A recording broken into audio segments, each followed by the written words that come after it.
그 구정태 같은 경우에는 이제 시각의 폭력을 저지르는 사람이잖아요. 어디 들어가가지고 자기가 시각으로 그 집을 이제 뭐 보면서 조그만 뭐 중매자는 물건 훔쳐 나오면서 그거를 이제 주위 사람들을 그런 시각을 통해서 통제하려고 하고.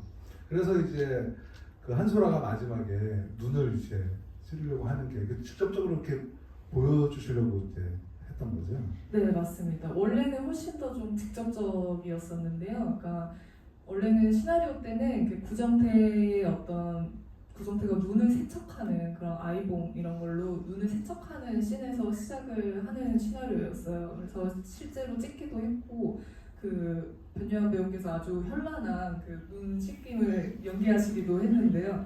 근데 이게 너무 직접적인 것 같더라고요. 눈에서 시작해서 눈으로 끝난다는 게 어떻게 보면은 조금 유치할 수 있을 정도로 직접적인 것 같아서 그 부분은 삭제를 했지만 어쨌든 그의 시선에서 시작된 모든 일이기 때문에 시선이 어떻게든 벌을 좀 받아야 한다라는 의미로 그 직접적인 물리적인 폭력을 가하긴 했죠.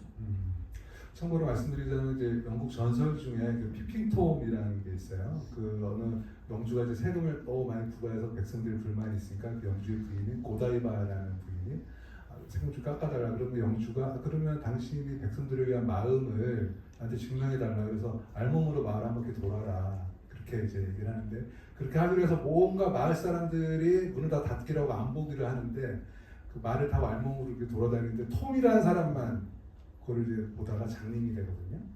그걸 이제 피핑톰이라서 피핑톰이 이제 관증 이제 하는 말인데 그래서 영화에서도 이제 눈에도 상처를 내는 것들이 좀 거기에랑도 좀 맥이 닿은 게 아닌가 그런 생각을 잠시 해봤고요.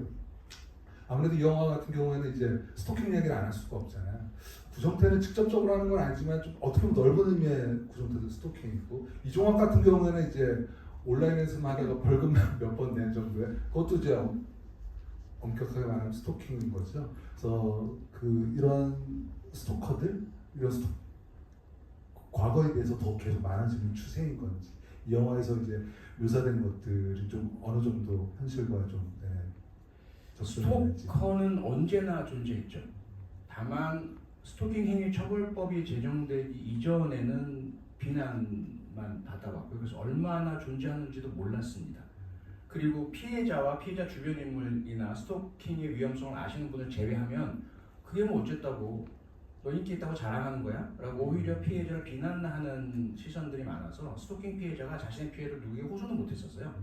그런데 다행스럽게도 스토킹 행위 처벌법이 제정이 되면서 법적으로 범죄 행위가 됐고 그러면서 이제 드러나는 모습들, 기사들 속에는 과거에 없었던 스토커가 갑자기 많아진 것처럼 보이죠.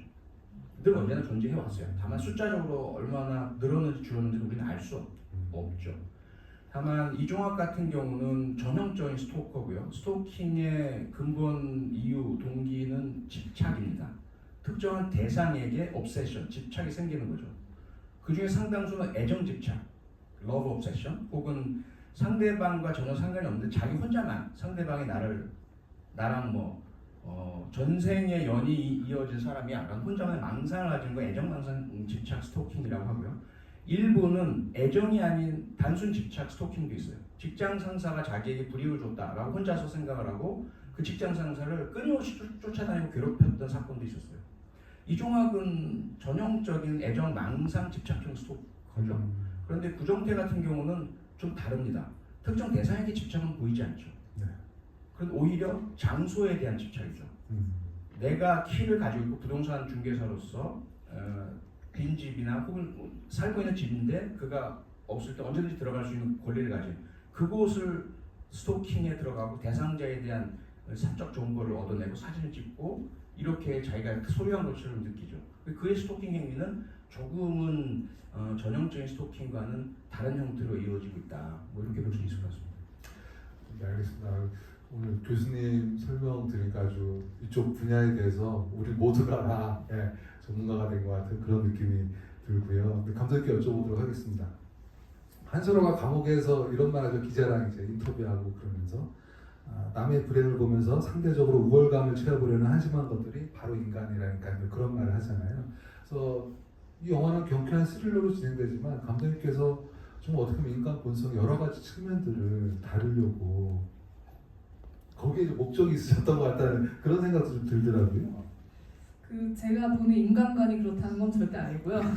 저는 인간이 굉장히 선하고 좋은 존재라고 생각합니다. 그렇지만 한소라는 자신의 행동을 끝없이 정당화하는 인물이어야 했기 때문에 역시나 구정태랑 마찬가지로 정신을 못 차린 인물이어야 했던 거죠. 그렇다 보니 내가 이렇게 했던 것들은 사실 조혜란이나 구정태나 다 나를 그렇게 궁금해하고 나의 어떤 것들을 다 파헤치려고 하는 그런 쓰레기 같은 것들밖에 내 주변에 없었고, 그리고 나를 추종하는 애들도 사실은 내가 망하기만을 바래왔어. 그렇게 생각하지 않으면 본인이 버틸 수가 없는 인물인 거죠.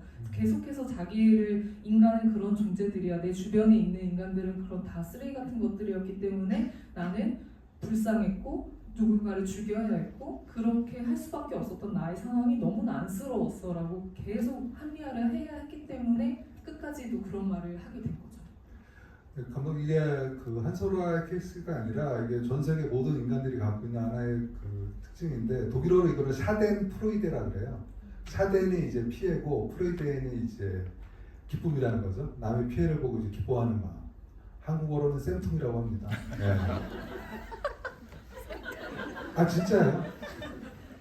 그런 책도 있어요. 네. 그래서 남의 불행을 보면서 굉장히 속으로 즐거워하는 사람들, 그런 심리들이 없다고는 할 수 없잖아요. 그러한 것들을 지금 이 한소라 캐릭터가 갖고 있다는 얘기를 드리고요.